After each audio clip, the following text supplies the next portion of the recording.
पंधरावखेड़ी क्षेत्र में इन दिनों सनातन संस्कृति और आध्यात्मिक वातावरण की अनूठी छटा देखने को मिल रही है। समाज में सकारात्मक सेवा भाव, सामाजिक समरसता और जागरण के उद्देश्य से विगत कई वर्षों से सेवा भाव से निःशुल्क श्री राम लीला का मंचन किया जा रहा है। श्री राम लीला के प्रमुख पंडित वीरेंद्र दुबे जी ने कहा कि आज के भोगवादी युग में हमारी नई पीढ़ी मोबाइल और टीवी के कारण अपने धर्म ग्रंथों एवं पारंपरिक नाट्य विधाओं से दूर होती जा रही है।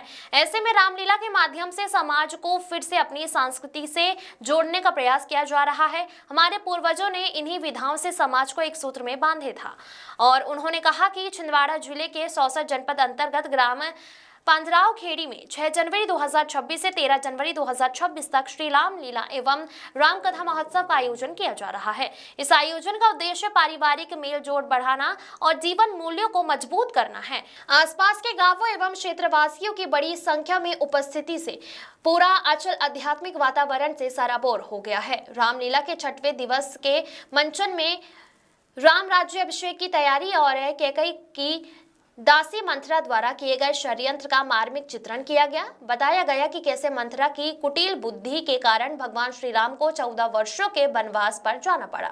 इस प्रसंग से सीख लेते हुए पंडित दुबे जी ने कहा कि आज भी समाज में ऐसी नकारात्मक प्रवृत्तियां देखने को मिलती हैं जिनसे हमें सतर्क रहने की आवश्यकता है। उन्होंने कहा कि आज परिवारों में संस्कारों की कमी के कारण आपसी सौहार्द में कमी आ रही है, जिससे सामाजिक ताना बाना कमजोर हो रहा है। भगवान श्री राम ने माता पिता के वचनों का पालन करते हुए वनवास स्वीकार किया, जो आज के समाज के लिए एक आदर्श उदाहरण है। उनके साथ माता सीता एवं अनुज लक्ष्मण भी वनगमन पर गए।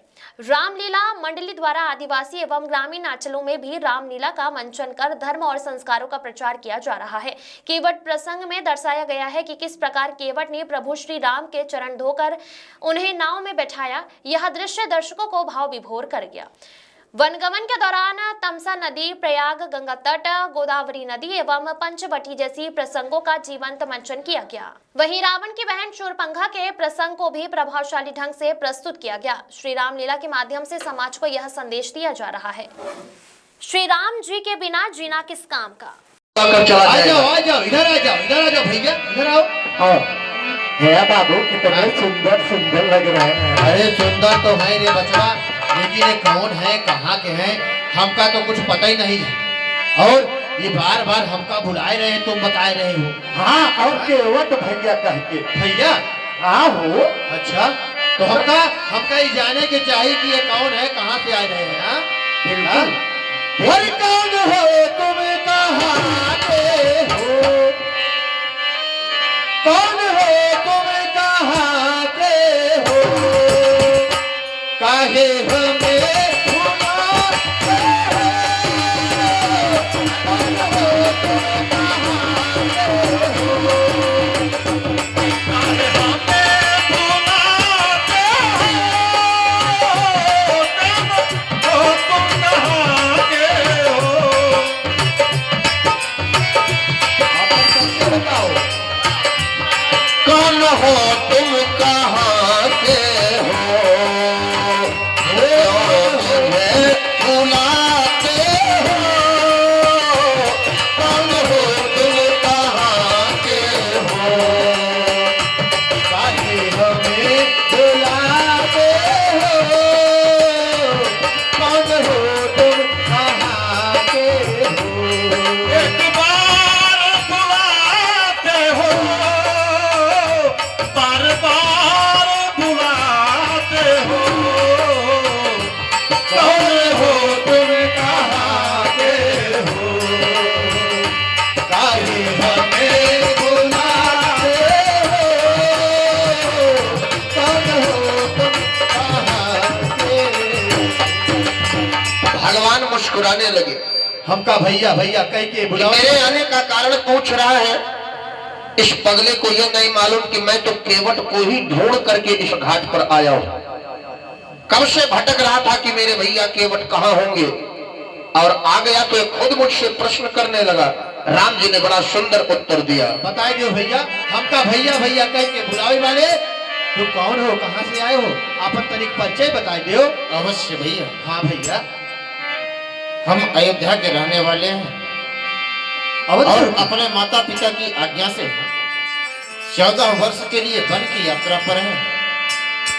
और मैं चाहता हूं कि रात्रि होने से पूर्व हमें गंगा के उस पार करके हमारे ऊपर यह एहसान करो भैया।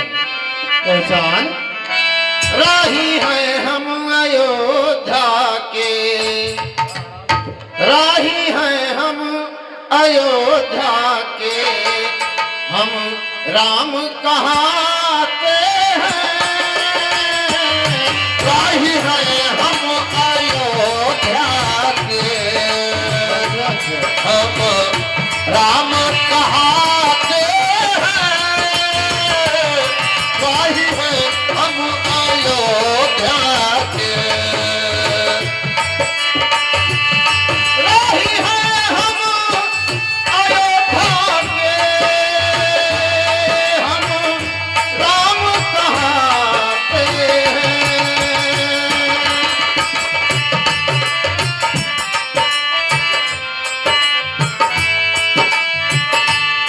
पर जाना है गंगा के, पर जाना है गंगा के, जो तुम्हें बुलाते हैं। राही है हम अयोध्या के, हम राम कहाते हैं। हम अयोध्या के राम हम अयोध्या के महाराज दशरथ के पुत्र राम हैं। ये हमारे अनुज लक्ष्मण हैं। हमारे साथ में हमारी भार्या सीता है। और हम तीनों माता पिता की आज्ञा से 14 वर्ष की वन यात्रा पर हैं। और हे भैया, हमें अपनी नाव पर बिठाकर रात्रि होने से पूर्व ही गंगा के उस पार करो, जिससे हम अपना कोई निश्चित ठिकाना बना लें। मागी नावन केवट आना। हे भैया, भैया हे केवट भैया, नैया के खेवैया, बिठा के हमें नैया, करो ना उस पार तुम। हम तीनों पे करो ये उपकार तुम। केवट भैया के नैया के खेवैया, बिठा के हमें नैया, करो ना उस पार तू। हम तीनों पर करो ये उपकार तुम। उपकार, हम उपकार करने के लिए हाथ नाव चला रहे हैं। भूल के भी ऐसा मत करना। और हे भैया, हाँ भैया बोलो।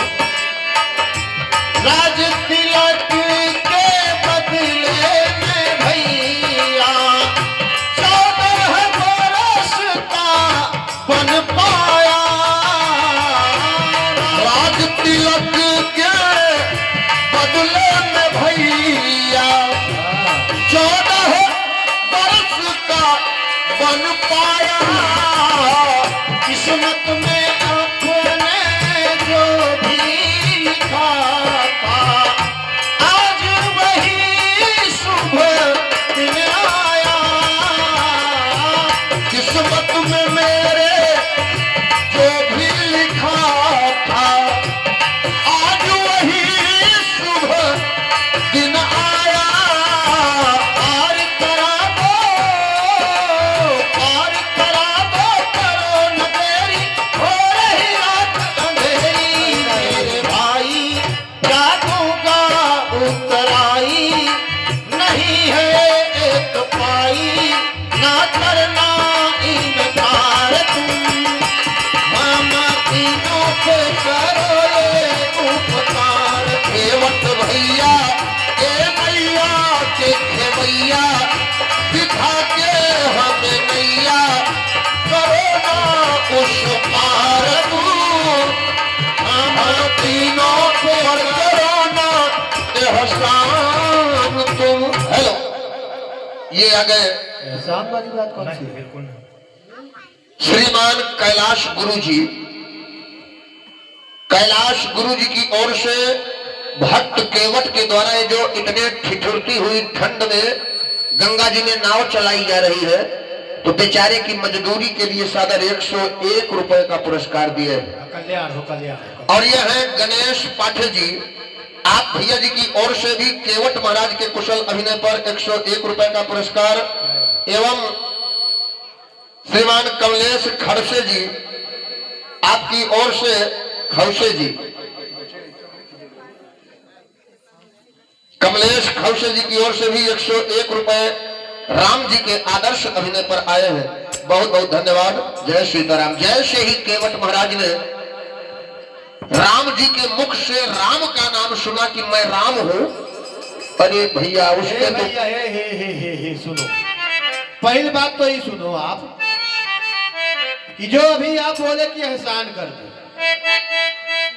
तो ये नाव हमारी जीविका के साधन है, और अगर घोड़ा घास से दोस्ती करेगा तो खाएगा क्या, मर जाएगा। सत्य कह रहे हैं। तो एहसान वाली बात अपने जगह पे रह गई। और अभी जो ये बता रहे हो कि आप अयोध्या के महाराज दशरथ जी के पुत्र राम हो, हाँ ये बता रहे हो ना? हाँ भैया। आप वही राम हो का? वही राम जो मरम तुम्हार, हम तुम्हारा सब मरम जानते हैं प्रभु, क्या हम ये सब जानते हैं कि तुम्हारी पैरन में बहुत जादू है। भैया ये पैरन भरा जो जादू है ना, साफ साफ बताओ, कहना क्या? हाँ तो साफ ही साफ बता रहे हैं, आप सुनो। कहो। ये जो आपके जादूगर पैर है, एक पत्थर की शिला से छुई गवा और पांडुरना 15 खेड़ी में बाजार चौक में श्री रामलीला राम कथा का मंचन कर रहा हूँ। मैं विगत 7 वर्षों से आपके छिंदवाड़ा, बैतूल और पांडुरना में गांव-गांव, शहर-शहर, नगर-नगर जा कर के एक सुनिश्चित स्थान देख करके श्री रामचंद्र जी के पावन चरित्रों का मंचन स्वरूप अभिनय कार्यक्रम रखता हूँ, जिसमें यहाँ के क्षेत्रीय लोगों के द्वारा हमें बहुत ढेर सारा आशीर्वाद और हमारे साथ स्नेह मिलता रहा है।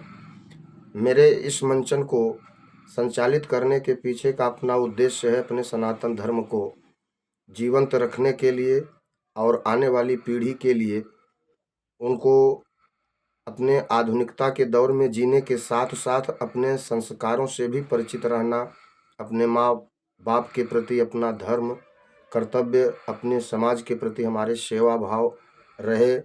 आज हमारे समाज में धर्मांतरण जैसे एवं मदिरा पान करने जैसी बहुत सारी कुरीतियाँ अपना प्रचंड रूप धारण कर रही हैं।